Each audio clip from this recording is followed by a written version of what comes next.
예루살렘에서 유대인의 선동과 모함으로 인해서 붙잡힌 바울이 여러 과정을 거쳐서 마침내 로마로 향해 가던 중에 광풍을 만남으로 인해서 벌어졌던 사건들입니다. 먼저 이해를 돕기 위해서 본문까지의 바울의 여정을 잠시 지도를 통해서 보시도록 하겠습니다. 3차 전도 여행을 마쳤던 바울은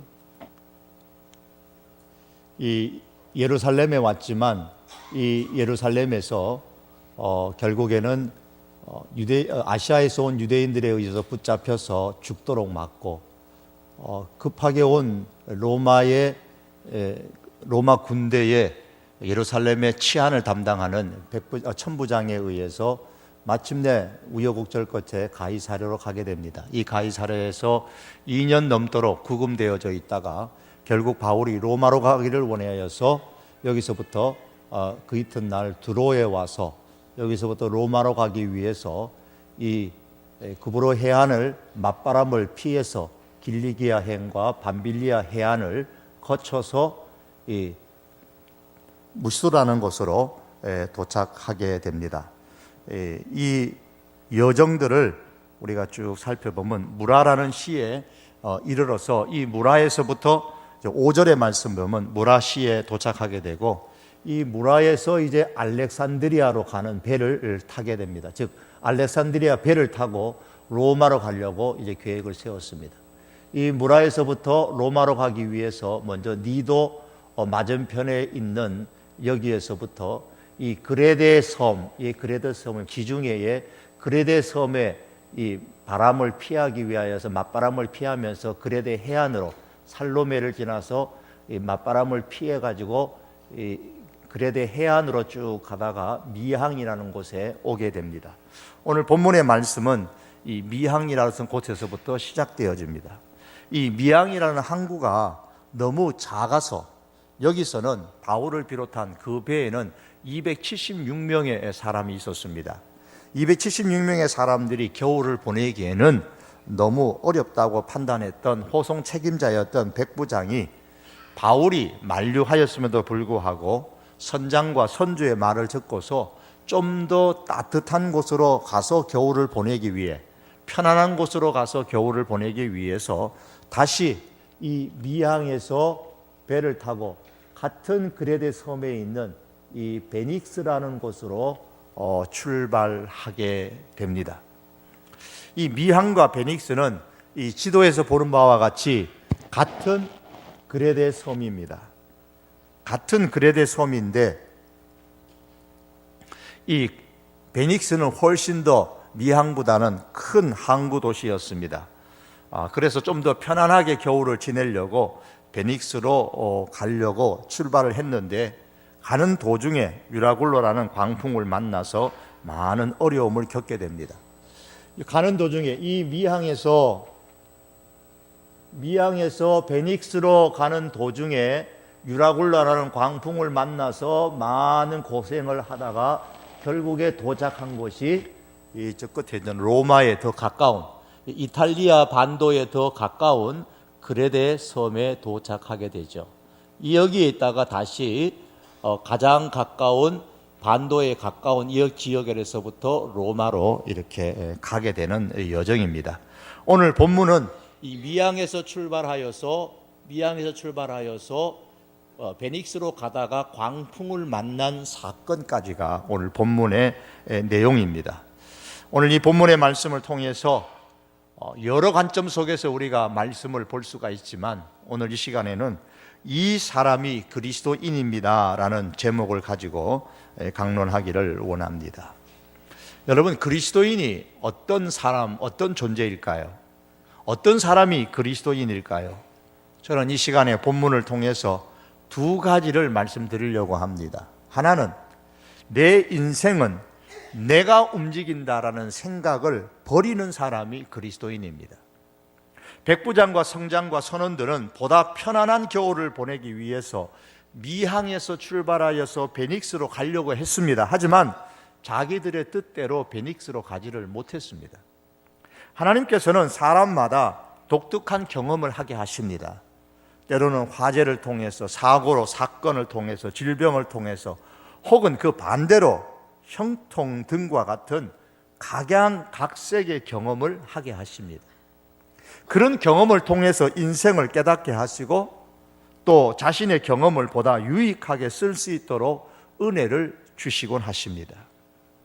바울의 경우에 있어서 알렉산드리아호 배는 베닉스에 가서 겨울을 지내려고 했는데 광풍을 만나서 결국에는 로마가 있는 이탈리아에 더 가까운 멜리데 섬에 가서 겨울을 지내게 되었습니다.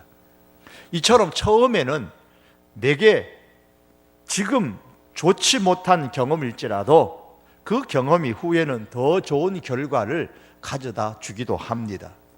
또한 내게 좋지 못한 경험이지만 그 경험이 때로는 다른 사람의 유익을 위하여서 귀하게 사용되기도 합니다.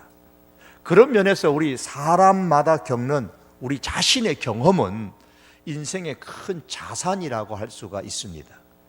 하지만 사람이 자신의 경험을 하나님보다 더 신뢰하다 보면 자기도 모르게 내 인생은 내 것이니까 내가 개척하고 내가 움직인다는 망상을 하게 됩니다. 그 순간부터 사람은 광풍에 휘말리게 되는 법입니다. 15절의 말씀을 보시겠습니다. 배가 밀려 바람을 맞추어 갈 수 없어 가는 대로 두고 쫓겨가다가 그랬습니다. 바다에 대한 오랜 경험을 쌓고 기술을 가진 선장과 선원들이었지만 광풍에 적절하게 대처하여 배를 항해할 수 없었습니다. 결국은 가는 대로 두고 쫓겨갔다고 했습니다. 17절 말씀 하반절에도 보면 연장을 내리고 그냥 쫓겨갔다라고 했습니다. 자기가 타고 있는 배입니다. 자기가 키를 잡고 있는 배입니다. 그런데도 자기 마음대로 자기가 가고자 하는 방향으로 움직일 수 없었다라는 뜻입니다. 파도 치는 대로, 바람 부는 대로 가도록 내버려 둘 수밖에 없었습니다. 자신들의 계획은 미항에서 베니스로 가려고 출발을 했는데 광풍을 만나서 자기들의 계획에는 전혀 없었던 위험을 당하게 되었다라는 겁니다. 사랑하는 성도 여러분, 내 인생의 키는 내가 잡고 있으니까 내가 움직일 수 있다고 생각을 하십니까? 정말 그렇게 생각을 한다면 철부지 어린아이의 생각에 불과합니다. 하나님께서 조금만 살짝 우리 인생을 건드리시면 우리는 내 마음대로 내 인생을 움직일 수 없다는 사실을 금방 깨닫게 될 것입니다. 위기의 상황에서 선장과 선원들은 마지막까지 자신들의 모든 경험을 살려서 배를 안정시키려고 애를 썼습니다. 그 모습이 17절 이하에 나오는데 17절에 보시면 줄을 가지고 선체를 둘러 감았습니다. 연장을 풀고 18절에 짐을 바다에 버렸고 19절에 가면 배의 기구들마저도 바다에 버렸습니다. 하지만 결과는 어떻습니까? 20절의 말씀입니다. 여러 날 동안 해도 별도 보이지 아니하고 큰 풍랑이 그대로 있음에 구원의 여망마저 없어졌더라. 구원의 여망마저 없어졌더라고 했습니다. 그들의 힘으로 할 수 있는 일이 아무것도 없었다는 말입니다. 비록 수많은 경험을 쌓았던 자기들의 바다요, 자기들이 키를 잡고 있는 그 배, 그 선원들이었지만 그 바다에서 지금 자기들의 힘으로 움직일 수 있는 것은 아무것도 없었습니다. 사랑하는 성도 여러분, 이처럼 내 인생이라고 해서 내 마음대로 움직일 수 있는 것은 아닙니다.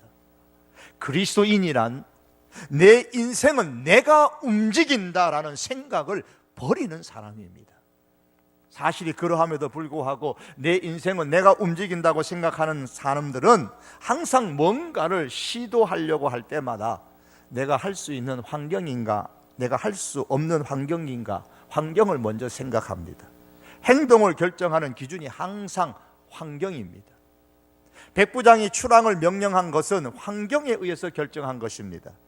선장과 선주가 배를 출항하는 것이 좋겠다고 생각한 것은 날씨 때문이었습니다. 이 정도의 날씨면 충분히 이 미항에서 출항할 수 있을 것이라고 생각을 했습니다. 이 정도의 날씨면 충분히 출항하여서 베니스까지 갈 수 있을 것이라고 생각했습니다. 그래서 백부장은 그들의 말을 듣고 실제로 날씨를 보니까 좋았습니다. 그래서 출항을 결정했습니다. 13절의 말씀입니다. 남풍이 순하게 불매 그들이 뜻을 이룬 줄 알고 닷을 감아 그레데 해변을 끼고 항해하더니, 선장을 비롯한 백부장과 배의 사람들은 항해 계획을 세울 때에 남풍이 순하게 불기에 이제 됐다라고 생각했습니다. 남풍이 순하게 불매 그들이 뜻이 이루어진 줄 알았다고 했습니다.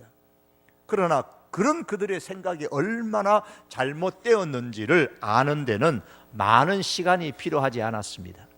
14절의 말씀입니다. 얼마 안 되어 섬 가운데로부터 유라굴로라는 광풍이 크게 일어나니, 남풍이 순하게 불어 출발한 그 배가 유라굴로라는 광풍을 만나기까지는 얼마 안 되었다고 했습니다. 선장과 백부장과 그리고 사람들은 광풍을 만나면서 이렇게 말했을 겁니다. 이건 천재지변이야.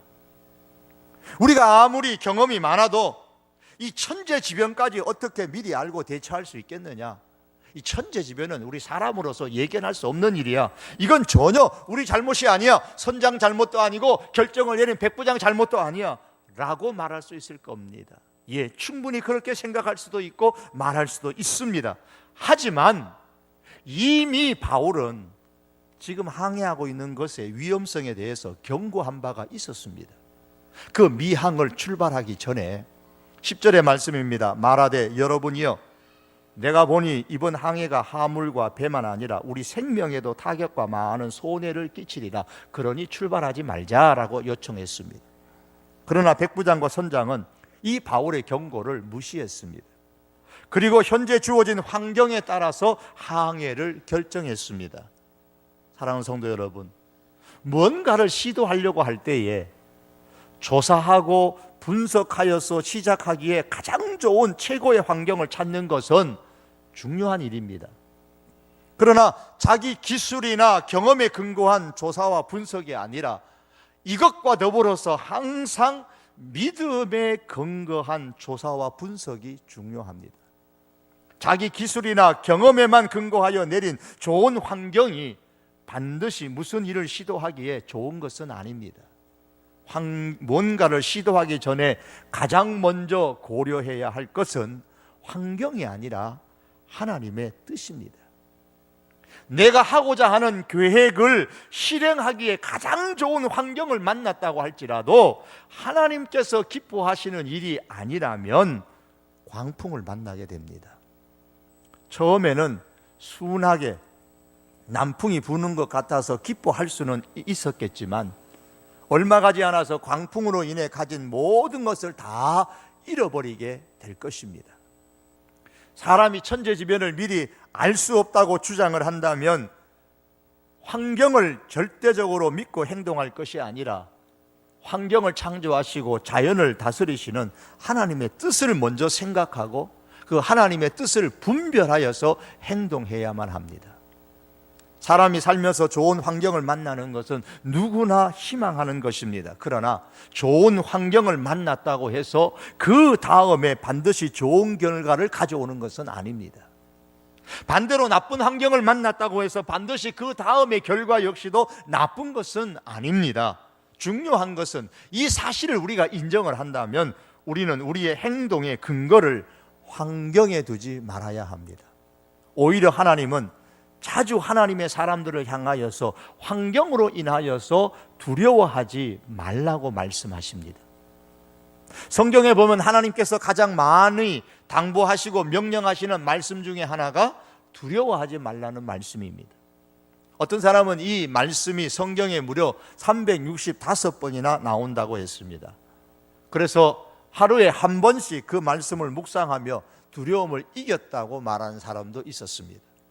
그런데 이 두려워하지 말라는 말씀은 환경을 보고 두려움을 느끼지 말라는 말씀이 아니고 두려움에 사로잡히지 말라는 말씀입니다. 이 세상을 사는 동안 인간은 두려움을 느끼지 않을 수가 없습니다. 왜? 재성을 가지고 있는 사람이기 때문에. 이 죄 때문에 사람의 마음에 창세기에 보면 두려움이 왔어요. 그래서 죄성을 가지고 있는 인간은 다 두려움을 느낍니다. 그 두려움을 느낄 때에 두려워하지 말라라고 말씀하시는 이유는 두려움을 극복하라는 것입니다. 여호수아서 1장 9절에 보면 하나님께서 여호수아에게 내가 네게 명령한 것이 아니냐, 강하고 담대하라, 두려워하지 말며 놀라지 말라 그랬습니다. 모세가 죽은 이후에 여호수아는 모세의 뒤를 이어서 이스라엘 백성을 인도해야 할 막중한 사명을 가졌습니다. 이스라엘 백성을 이끌고 요단강을 건너서 가나안 땅을 정복해 가야만 했습니다. 하지만 잘못 인도하면 지금까지 광야의 40년 동안의 모든 고생이 헛고생이 될 수 있습니다. 백성을 가나안 땅에 가서 잘못 인도하고 전쟁을 하게 되면 죽음으로 몰아갈 수도 있었습니다.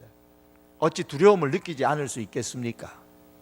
하나님께서 이런 사실을 아시고 여호수아의 마음을 아시고서 여호수아에게 말씀하셨습니다. 여호수아야, 내가 너에게 명령한 것이 아니냐, 두려워하지 말아라. 내가 너에게 명령한 것이다. 그러니 두려워하지 말라. 내가 너와 함께 할 것이다 그랬습니다. 이 말씀은 다른 말씀이 아닙니다. 환경을 두려워하지 말라는 말씀입니다. 환경보다도 내가 너에게 명령했던 이 말을 붙들라라는 것입니다.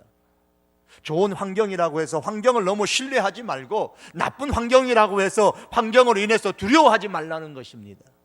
신뢰하고 의지할 것은 환경이 아니라 하나님이고, 환경이 아니라 내가 너에게 말했던 이 말, 하나님의 말씀이라는 뜻입니다. 성경은 우리에게 말씀하기를 여호와는 죽이기도 하시고 살리기도 하시며 무덤에 내리기도 하시고 올리기도 하시는도다. 여호와는 가난하게도 하시고 부하게도 하시고 낮추기도 하시고 높이기도 하시는도다. 힘으로는 이길 사람이 없음이로다 라고 말씀합니다. 사랑하는 성도 여러분, 내 인생이라고 해서 내가 움직이는 것 아닙니다. 생명을 죽이고 살리는 것은 환경이 아니라 하나님께 있습니다. 하나님께서 우리 인생의 주인이시고 하나님께서 우리의 인생을 움직이십니다. 그러므로 환경이 좋은가 환경이 나쁜가를 기준으로 삼지 말고 하나님이 기뻐하시는가 아닌가를 기준으로 삼아서 행동의 유무를 결정할 수 있기를 바랍니다. 내가 할 수 있는 환경인가, 내가 할 수 없는 환경인가를 기준으로 삼지 말고 그 환경이 아니라 내가 하나님을 기쁘게 하는 사람인가 아닌가를 기준으로 삼아서 환경을 보는 눈을 가질 수 있기를 바랍니다. 여러분, 내 인생은 내가 움직인다는 생각을 버리는 사람, 그 사람이 그리스도인입니다. 또한 하나님께서 그만두시기 전에는 결코 내 인생일지라도 내 마음대로 포기하지 않는 사람이 그리스도인입니다. 내 인생은 내가 움직인다고 생각했던 사람들이 광풍으로 인해서 살 소망이 없다고 삶을 포기했을 때에 21절에 보면 비로소 하나님의 사람 바울이 움직입니다. 22절에 가면은 살 소망이 끊어진 배 안에 있는 사람들을 향해서 이렇게 말했습니다. 내가 너희를 권하노니 이제는 안심하라. 너희 중에 아무도 생명에는 아무런 손상이 없겠고 오직 백분이리라. 이제는 안심하라. 너의 인생이, 여러분의 인생이 이 바다에서 끝나지 않는다라고 했습니다. 살 소망을 끊지 말라는 말씀입니다. 사랑하는 성도 여러분, 우리는 하나님의 사람들입니다. 그리스도인입니다. 하나님의 사람이라면, 하나님을 믿는 사람이라면, 예수님을 믿는 사람이라면 왜 환경 때문에, 환경을 주장하시는 분이 하나님이신데 왜 환경 때문에 살 소망을 포기합니까? 배 안에 타고 있던 사람들은 하나님의 사람들이 아니었기에 이제 이 광풍 때문에 우리는 꼼짝없이 이 바다에서 죽는다, 살 소망이 없다, 포기한다 말할 수 있을지언정 하나님의 사람은 그런 마음을 가졌어도 그런 행동을 해서도 안 되는 법입니다. 찬송가 373장에 보면 고요한 바다도 바다로 라는 제목의 가사가 나옵니다. 찬양입니다. 거기에 보면 이런 가사가 나옵니다. 큰 물결 일어나 나 쉬지 못하나 이 풍랑으로 인하여 더 빨리 갑니다 라는 가사가 나옵니다. 백부장과 선장은 이 가사처럼 베닉스로 가려고 했지만 하나님은 그 풍랑으로 인해서 베닉스보다 훨씬 더 로마가 가까운, 이탈리아 반도가 가까운 멜리데 섬으로 가게 하셨습니다. 바울이 외쳤습니다. 광풍이 불지만 여러분의 인생이 이 바다에서 끝나지 않습니다. 그러므로 삶에 대한 소망을 잃지 마십시오. 바울의 이 외침이 그의 오랜 경험에서 나온 말입니까? 아닙니다. 바울은 다만 하나님께서 자기에게 말씀하신 것을 전달했을 뿐입니다. 23절과 24절의 말씀입니다.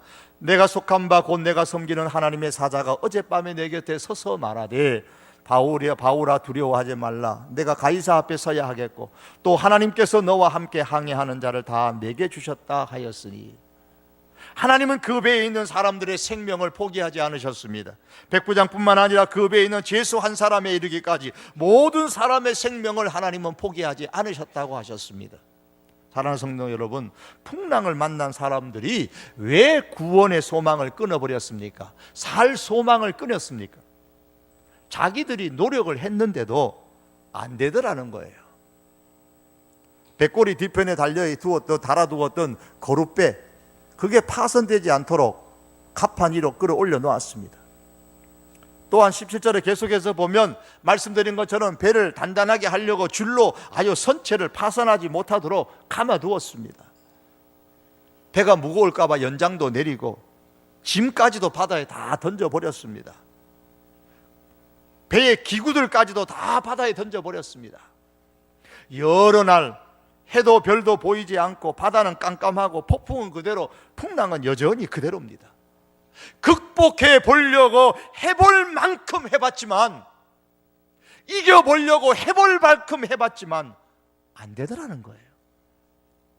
여전히 깜깜하고 여전히 폭풍은 몰아치고, 그래서 삶을 포기했습니다.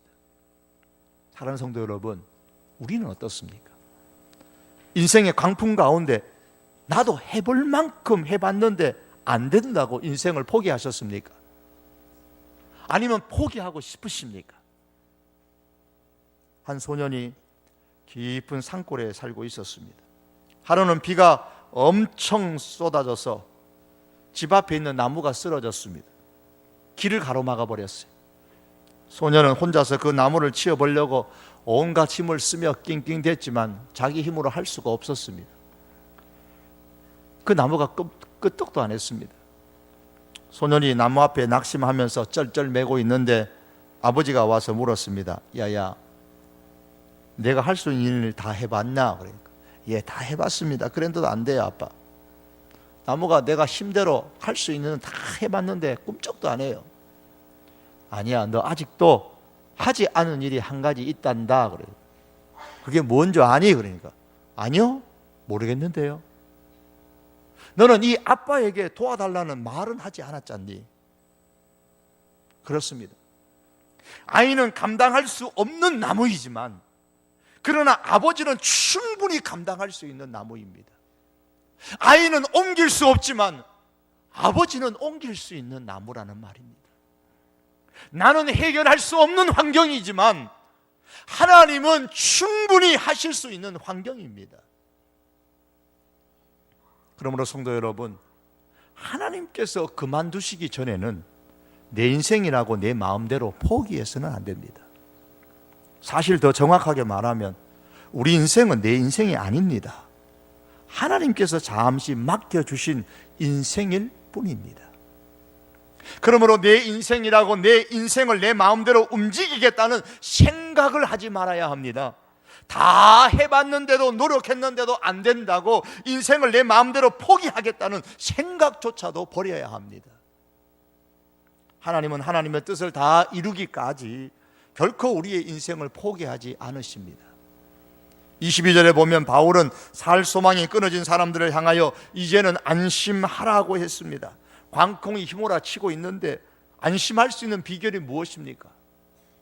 좀 광풍을 잔잔하게 좀 김이라도 좀 보여주시든지, 바람이라도 좀 잔잔하게 하고 파도라도 좀 잔잔하게 해준 다음에 안심하라고 하면 좋겠는데, 여전히 깜깜하고 여전히 광풍은 몰아치는데 어찌 안심하란 말입니까? 그 광풍이 계속 휘몰아치는 가운데 안심할 수 있는 비결이 어디에 있습니까? 바울은 그 환경을 본 게 아닙니다. 하나님을 믿었습니다. 그 하나님께서 말씀하신 것을 믿었습니다.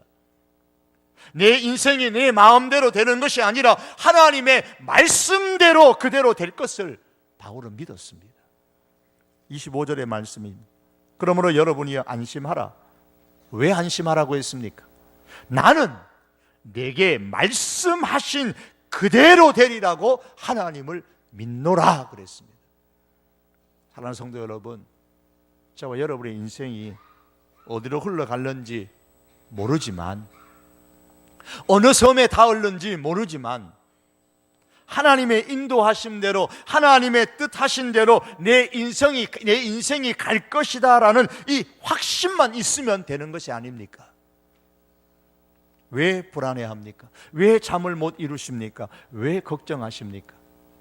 내 뜻대로 되지 않을까 봐, 내 계획대로 이루어지지 않을까 봐 그래서 불안하고 잠 못 이루시는 것은 아닙니까? 우리 인생, 우리 자녀의 인생, 우리 가족의 인생, 우리의 계획들, 이 모두가 내 마음대로 움직일 수 있는 것이 아닙니다. 하나님께서 그만두시기 전에는 결코 내 인생일지라도 내 마음대로 포기해서는 안 됩니다. 왜 하나님은 내가 노력해도 안 되는 그런 좋지 못한 나쁜 환경을 주실까요? 그 이유는 하나님께 맡기라고 주시는 겁니다. 하나님께서 바울에게 안심하라라고 말씀하시는 이유는 그 광풍 때문에 두려워하지 말고 내게 맡기라는 거예요. 바울은 그것을 하나님 앞에 맡겼고 그 배 안에 있는 많은 사람들을 향하여서도 하나님께 맡기라고 지금 말씀하고 있는 겁니다. 하나님께 맡기는 훈련을 시키기 위해서 때로는 우리 가운데 좋지 못한, 생각지도 않았던 그런 환경들을 허락하시는 것입니다. 그러므로 하나님께 맡기십시오. 그리고 하나님께 맡겼다면 우리가 뭔가를 시도하려고 할 때에 좋은 환경인가 나쁜 환경인가 등의 환경을 기준으로 삼지 말고 하나님이 정말 기뻐하실까? 하나님이 기뻐하지 아니하실까? 그 하나님의 기쁨을 기준으로 삼고 행동할 수 있기를 바랍니다. 그리고 하나님께 맡겼다면 하나님께서 그만두시기 전에는 결코 내 인생이라도 내 마음대로 포기하지 않는 하나님의 사람들이 될 수 있기를 바랍니다. 이 사람이 진정으로 그리스도인입니다. 이런 그리스도인으로 살아가는 저와 여러분의 삶이 될 수 있기를 주님의 이름으로 축복합니다. 기도하시겠습니다. 하나님, 우리를 하나님의 사람 그리스도인으로 삼아주시니 감사합니다. 내 인생이니 내 마음대로 움직일 것이라고 조금도 생각하지 않게 하시고, 하나님, 환경에 의해서가 아니라 하나님의 뜻에 의해서 우리가 결정하고 행동하고 하나님의 기쁨이 무엇인가를 늘 염두에 두며 살아갈 수 있는 저희들 되게 하여 주시옵소서. 하나님께서 포기하지 않으셨는데, 하나님께서 그만두라고 말씀하지 아니하시는데, 환경을 보면서 쉽사리 내가 포기하고 그만두는 그런 어리석은 자리에 우리가 있지 않게 하여 주시옵소서. 하나님, 그리스도인으로 우리가 살게 해 주시기를 바랍니다. 환경까지도 주장하시고 우리의 생명까지도 주장하시는 전능하신 그 하나님을 붙잡고 그 하나님을 믿으며 그 하나님께 우리의 모든 환경을 맡기고 살아갈 수 있는 저희들 되게 하여 주시옵소서. 예수님의 이름으로 기도하옵나이다. 아멘.